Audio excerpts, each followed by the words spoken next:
कुछ घर ऐसे होते हैं जहां मां लक्ष्मी कभी प्रवेश नहीं करती। हाँ, कुछ छोटी छोटी गलतियां ऐसी होती हैं जो लक्ष्मी जी को घर से दूर कर देती हैं, और जब वो घर छोड़ देती हैं तो वहां बसता है दुख, दर्द और दरिद्रता का साया। आज हम जानेंगे वो कौन से काम हैं जो मां लक्ष्मी को नाराज कर देते हैं, और कैसे एक स्त्री के कर्म तय करते हैं कि घर में सुख रहेगा या गरीबी। बहुत ही पुराने समय की बात है। एक छोटे से गांव में कुछ ही घर थे। चारों ओर खेत, कच्ची गलियां और मिट्टी की महक। गांव के बीचों बीच घर था सेठ रामदयाल का। रामदयाल कोई बहुत बड़ा जमींदार नहीं था, लेकिन मेहनती और ईमानदार आदमी था। गांव में सब उसे इज्जत से सेठ जी कहते थे। उसका अनाज का छोटा सा व्यापार था जो धीरे धीरे चल निकला था। सुबह सूरज निकलते ही वो काम पर निकल पड़ता, और शाम को थक कर घर लौटता तो उसकी पत्नी सुशीलाबाई उसे दरवाजे पर मुस्कान के साथ स्वागत करती। सुशीलाबाई बहुत ही शांत और संयमी स्त्री थी। चेहरे पर हमेशा सादगी झलकती थी। माथे पर छोटी सी बिंदी, साड़ी का पल्ला सिर पर। वो मानती थी कि घर की असली शोभा उसके सोने चांदी से नहीं, बल्कि सफाई और सच्चे मन से होती है। हर सुबह सूरज से पहले उठकर वो आंगन बुहारती, तुलसी पर जल चढ़ाती और फिर चूल्हे में फैला दिया जलाती। उसकी यही दिनचर्या थी, सादगी में भक्ति, भक्ति में अनुशासन। गांव की औरतें अक्सर कहती, सेठानी के घर में तो मां लक्ष्मी खुद रहती हैं। रामदयाल और सुशीलाबाई का एक ही बेटा था, अर्जुन। अभी बस 20 साल का नौजवान, लेकिन संस्कारों में पला बढ़ा। अर्जुन दिन भर पिता के काम में हाथ बंटाता और रात को मां के पास बैठकर उनकी बातें सुनता। वो मां से कहता, अम्मा, जब आप तुलसी के पास दिया जलाती हैं ना, लगता है घर में सचमुच देवी उतर आई हैं। सुशीलाबाई मुस्कुरा देती और कहती, बेटा, देवी तो हर उस घर में रहती हैं जहां सफाई और श्रद्धा होती है। बस उन्हें मानने वाला दिल चाहिए। समय बीतता गया। घर में सब ठीक चल रहा था, लेकिन किस्मत के खेल अजीब होते हैं। एक दिन सुशीलाबाई को हल्का सा बुखार आया। उन्होंने सोचा 2 दिन में उतर जाएगा, लेकिन वो बुखार दिन ब दिन बढ़ता गया। पहले थकान, फिर कमजोरी, और धीरे धीरे हालत ऐसी कि वो रसोई तक नहीं जा पाई। रामदयाल ने गांव के वैद्य को बुलाया। वैद्य जी ने नाड़ी देखी, कुछ जड़ी बूटियां दी, लेकिन असर नहीं हुआ। दिन पर दिन सुशीलाबाई की तबीयत बिगड़ती चली गई। घर का माहौल जो पहले हंसी और पूजा की ध्वनि से भरा रहता था, अब सन्नाटे से घिरने लगा। रामदयाल अक्सर रात को आंगन में बैठकर सोचता, क्यों अचानक ये सब हो गया? कहीं मेरी कमाई में कोई गलती तो नहीं, या हमने किसी का मन दुखाया हो? वो ऊपर आसमान की तरफ देखता और मन ही मन मां लक्ष्मी से कहता, मां, जो भी भूल हुई हो क्षमा करना। लेकिन जवाब में बस हवा की धीमी सरसराहट सुनाई देती। अर्जुन हर पल मां के पास रहता, उनके लिए काढ़ा बनाता, सिर दबाता, और धीरे धीरे ये समझने लगा कि घर की नींव मां ही होती है। सुशीलाबाई के बीमार पड़ते ही घर का सारा क्रम बदल गया था। जो रसोई हमेशा चमकती थी, अब वैसी नहीं रही। सफाई में ढिलाई आने लगी। पूजा भी कभी होती, कभी नहीं। धीरे धीरे वो पवित्रता जो घर की पहचान थी, जैसे फीकी पड़ गई। एक रात जब सेठ अपनी पत्नी के सिरहाने बैठा था, उसने कहा, सुशीला, मैं सोच रहा हूं अब अर्जुन की शादी कर दूं। सुशीलाबाई ने धीरे से आंखें खोली। इतनी जल्दी? अभी तो वो बच्चा है। रामदयाल ने कहा, अब वो बच्चा नहीं रहा, घर को संभालने वाला समय आ गया है, और मैं चाहता हूं कि जब तक तुम हो, नई बहू को अपने हाथों से देख लो। ये कहते कहते उसकी आवाज भारी हो गई। सुशीलाबाई ने कुछ पल सोचा, फिर बोली, अगर तुम्हें लगता है कि यही सही है तो कर दो। अगले ही दिन उसने तय कर लिया कि वो अपने बेटे के लिए एक सच्चरित्र और संस्कारी लड़की ढूंढेगा, जो घर को फिर से वैसे ही सजा दे जैसे उसकी पत्नी ने किया था। गांव में खबर फैल गई कि सेठ रामदयाल अपने बेटे अर्जुन के लिए बहू ढूंढ रहे हैं। चौपालों पर बैठे बुजुर्ग हों या कुएं पर बातें करती औरतें, सबके बीच यही बात घूम रही थी। कोई कहता, सेठ जी को बड़ी खानदान की बहू चाहिए होगी, तो कोई जवाब देता, नहीं, वो तो सादगी और संस्कारों वाले घर की लड़की ही पसंद करेंगे। धीरे धीरे यह बात पूरे इलाके में फैल गई। हर कोई जानता था कि सेठ रामदयाल अपने बेटे की गृहस्थी बसाने की तैयारी कर रहे हैं। रिश्तों की चर्चा शुरू हुई तो आसपास के गांवों से लोग सुझाव देने आने लगे। हर कोई अपने घर की बेटी की तारीफ करता। सेठ सबकी बातें सुनता, लेकिन हर बार उसके मन में एक ही बात घूमती, सौंदर्य या अमीरी से घर नहीं चलता, घर तो संस्कारों और संयम से बनता है। उसी दौरान उसका पुराना परिचित गोविंद जी मिलने आया। उसने कहा, सेठ जी, मेरे रिश्तेदार के घर एक लड़की है, नाम राधा, सीधी सादी, घर संभालने वाली और बड़ों का आदर करने वाली। मुझे लगता है वो आपके घर के लायक है। सेठ ने कहा, अच्छा, मैं जाकर देख आता हूं। अगले दिन सुबह वह अकेले ही निकल पड़ा। पहले के जमाने में पिता ही जाकर लड़की देखा करते थे। दोपहर तक सेठ उस गांव पहुंचा जहां राधा का घर था। घर सादा था, आंगन साफ और वातावरण में सादगी थी। राधा के पिता ने आदर से स्वागत किया। बातचीत के दौरान राधा पानी लेकर आई, सिर झुकाए, शांत और संस्कारी। सेठ ने मन ही मन कहा, यही है वो लड़की जिसमें घर बसाने की समझ है। उसी दिन सेठ ने वहीं पर रिश्ता पक्का कर दिया और कहा, अब बस शुभ दिन निकालिए, मैं अपनी बहू जल्द ही घर लाऊंगा। घर लौटकर उसने सुशीला बाई से कहा, मैंने लड़की देख ली, नाम राधा है, स्वभाव बहुत अच्छा है, सूरत में सादगी है, आंखों में आदर झलकता है। सुशीला बाई ने शांत स्वर में कहा, अगर तुम्हें मन से ठीक लगी है तो वहीं सही, लड़की वहीं अच्छी जो घर को अपनाए। सेठ ने सिर हिलाया। मन को सुकून मिला है, लगता है अब घर फिर से बस जाएगा। कुछ ही दिनों में रिश्ता तय हो गया। शुभ मुहूर्त निकला और दोनों घरों में खुशी की लहर दौड़ गई। समय बीता और शादी का दिन आ गया। सादगी से मगर पूरे रीति रिवाजों के साथ विवाह हुआ। राधा अब सेठ रामदयाल के घर की बहू बन चुकी थी। शादी को कुछ हफ्ते बीत चुके थे। घर में नई रौनक थी, सब कुछ जैसे फिर से जीवंत हो उठा था। राधा सुबह जल्दी उठती, आंगन में जल छिड़कती, तुलसी को प्रणाम करती और रसोई में मां अन्नपूर्णा का भोग तैयार करती। सुशीला बाई के चेहरे पर सुकून था। उन्हें लगता था जैसे घर में मां लक्ष्मी खुद आकर बस गई हूं। लेकिन जैसे जैसे दिन बीते, राधा की आदतें बदलने लगी। वो अब सुबह देर तक सोने लगी और कुछ ही दिनों में आंगन की सफाई का समय बदल गया। पहले सूर्योदय से पहले झाड़ू की आवाज आती थी, अब सूरज ऊंचा चढ़ आता था, तब भी आंगन में बिखरे पत्ते वैसे ही पड़े रहते। एक सुबह सुशीला बाई तुलसी पर जल चढ़ाने निकली तो देखा कि झाड़ू कोने में पड़ी है और राधा अभी तक नहीं उठी।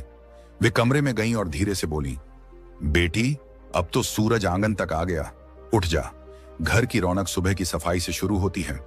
राधा ने उनींदी आंखें खोली और बोली, मां जी, आज बहुत नींद आ रही थी, बस थोड़ा और सोने दीजिए।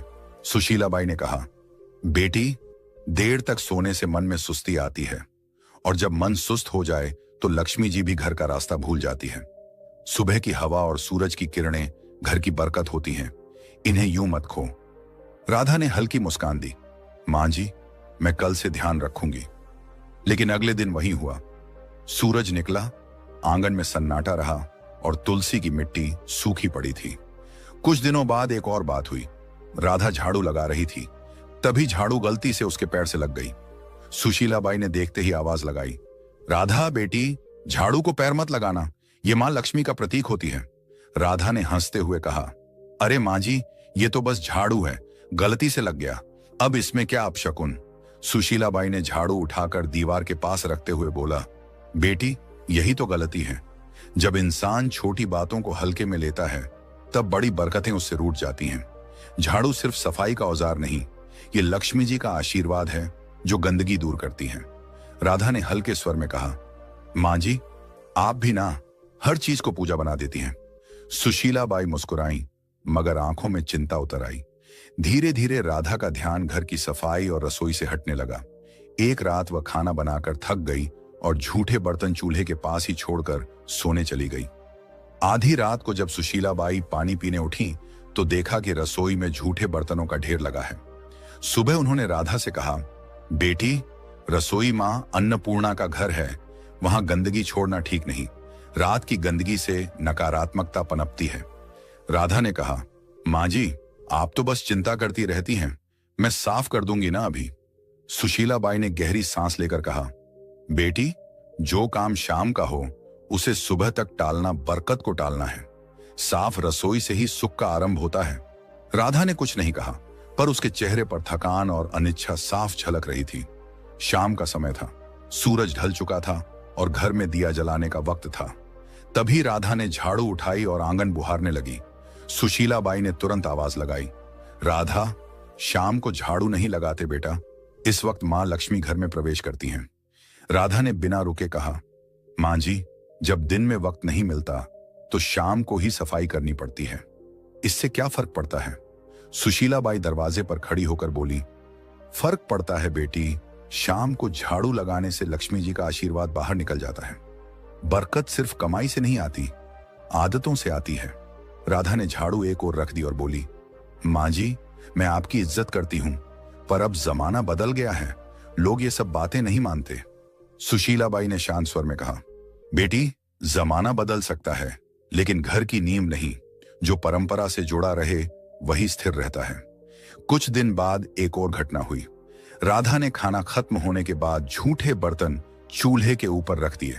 जब सुशीला बाई ने देखा तो बोली, बेटी, चूल्हा मां अन्नपूर्णा का आसन है, वहां झूठे बर्तन नहीं रखे जाते। राधा ने बिना ऊपर देखे कहा, मां जी, मैं बस जगह की कमी से रख दिए थे, बाद में धो दूंगी। सुशीला बाई ने कहा, रसोई में पवित्रता सबसे जरूरी है। अगर चूल्हे पर गंदगी होगी तो लक्ष्मी जी की कृपा भी घट जाएगी। राधा ने मुस्कुराते हुए कहा, मां जी, हर चीज में देवी ढूंढना बंद कीजिए। खाना तो मैंने बना ही दिया ना, अब थोड़ी देर में सब साफ हो जाएगा। सुशीला बाई ने कोई जवाब नहीं दिया। उनके चेहरे पर निराशा थी, मगर मन में अब भी उम्मीद थी कि शायद एक दिन राधा इन बातों का अर्थ समझ लेगी। धीरे धीरे घर का माहौल बदलने लगा। पहले जहां सुबह पूजा की घंटी बजती थी, अब सन्नाटा रहता था। तुलसी के पास मिट्टी सूख गई थी, दीपक बुझा रहता था। सुशीला बाई अब भी हर सुबह तुलसी के सामने खड़ी होकर कहती, हे मां, इस घर पर अपनी कृपा बनाए रखना, मेरी बहू को सही समझ देना। लेकिन जैसे घर की रोशनी धीरे धीरे कम होती जा रही थी, सेठ रामदयाल अब चिंतित रहने लगा था। उसे लगता घर में कोई अदृश्य भारीपन फैल गया है। एक दिन उसने सुशीला बाई से कहा, लगता है मां लक्ष्मी रूठ गई हैं। सुशीला बाई ने चुपचाप सिर झुका लिया। उन्हें पता था यह सब राधा की लापरवाह आदतों का नतीजा है, पर वो अभी भी उसे डांटना नहीं चाहती थी। उनका विश्वास था कि प्यार से समझाने पर राधा बदल जाएगी। समय बीतता गया और घर की रौनक धीरे धीरे जैसे मिट्टी में मिलने लगी। पहले जहां सुबह तुलसी के पास दिया जलता था, अब वहां धूल जमने लगी थी। राधा अब ज्यादातर उदास या व्यस्त रहती। सफाई आधी अधूरी, पूजा कभी कभी, और घर में अब वो अपनापन नहीं था जो पहले हर कोने में झलकता था। सेठ रामदयाल ने सबसे पहले बदलाव अपने व्यापार में महसूस किया। पहले जो सौदे फायदेमंद रहते, अब घाटे में जाने लगे। गोदाम में अनाज में कीड़े लग गए, कुछ सौदे अटक गए और पुराने ग्राहक धीरे धीरे दूर होने लगे। सेठ कई रातें जागकर हिसाब किताब देखता, मगर समझ नहीं पाता कि गलती कहां हो रही है। एक शाम उसने सुशीला बाई से कहा, सुशीला, अजीब बात है, अब काम में मन नहीं लगता, जैसे बरकत कहीं गुम हो गई हो। सुशीला बाई ने धीमे स्वर में कहा, बरकत तब गुम होती है जब घर की पवित्रता कम होने लगे। मां लक्ष्मी वहां नहीं टिकती जहां गंदगी और लापरवाही घर कर जाए। सेठ ने गहरी सांस ली। तू कहना चाहती है कि? वो आगे नहीं बोला, लेकिन दोनों की नजरें एक ही दिशा में उठीं, राधा की ओर। राधा भी ये सब देखती थी, पर उसे लगता कि ये बस समय की मार है। एक दिन जब सेठ गुस्से में बोला, हर काम उल्टा क्यों हो रहा है, तो राधा ने कहा, पिताजी, ये सब अंधविश्वास है। व्यापार में उतार चढ़ाव तो होते रहते हैं।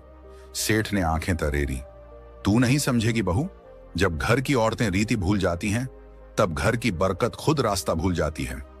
उस दिन के बाद से माहौल और भारी हो गया। घर में छोटी मोटी चीजें टूटने लगीं। राधा ने ध्यान देना बंद कर दिया था।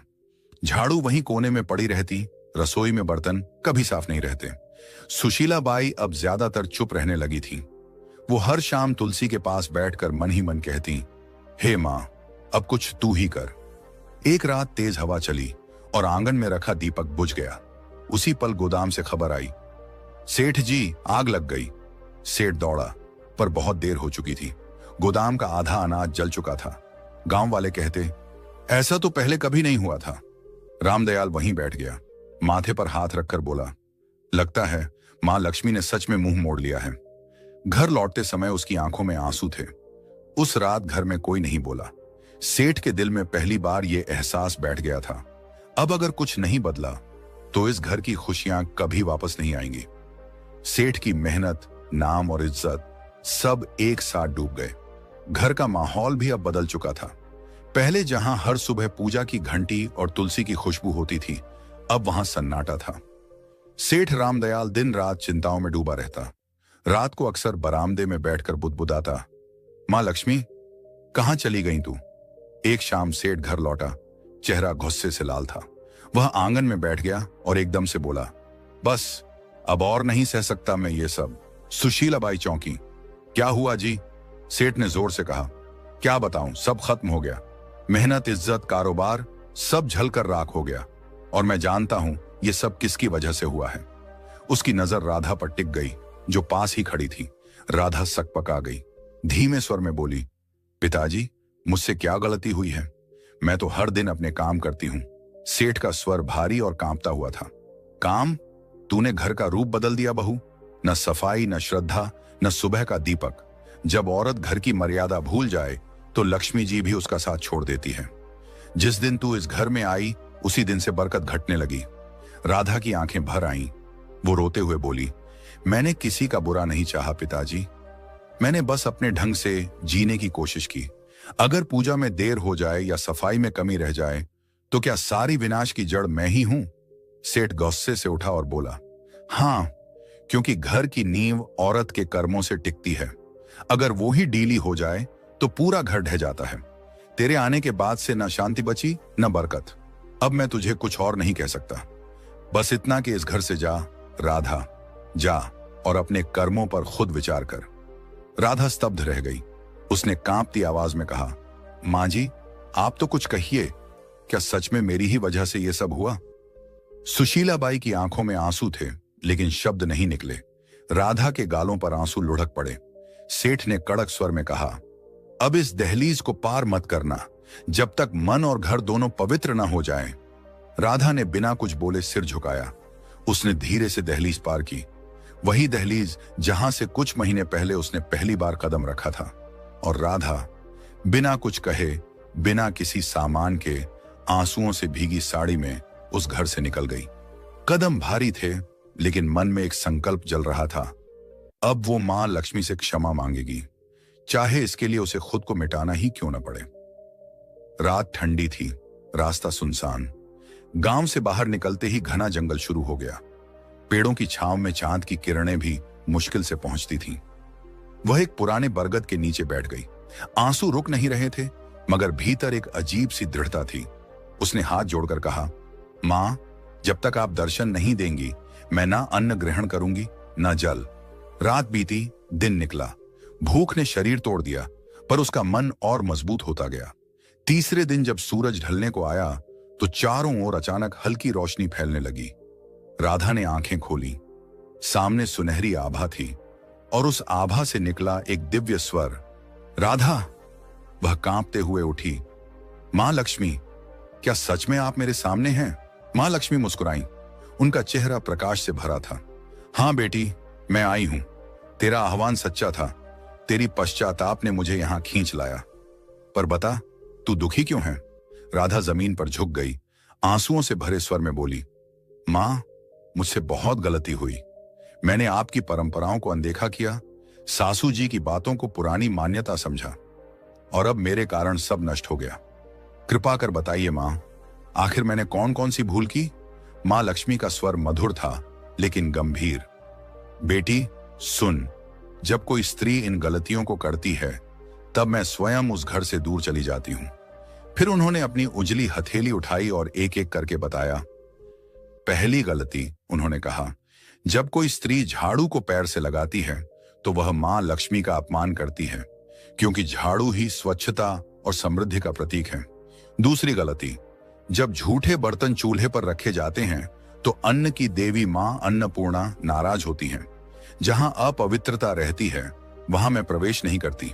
तीसरी गलती, जब दहलीज पर बैठकर भोजन किया जाता है तो वह स्थान जो स्वागत और आशीर्वाद का होता है अशुद्ध हो जाता है। मैं दहलीज से लौट जाती हूँ। चौथी गलती, जब शाम के समय झाड़ू लगाया जाता है तो वो मेरे आगमन के समय मुझको ही घर से बाहर निकाल देता है।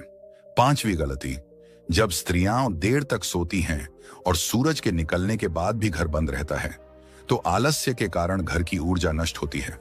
मैं ऐसे घरों में नहीं ठहरती। छठी गलती, जब आंगन की सफाई नहीं होती तो वहां नकारात्मकता फैलती है और मैं वहीं से लौट जाती हूं जहां गंदगी देखती हूं।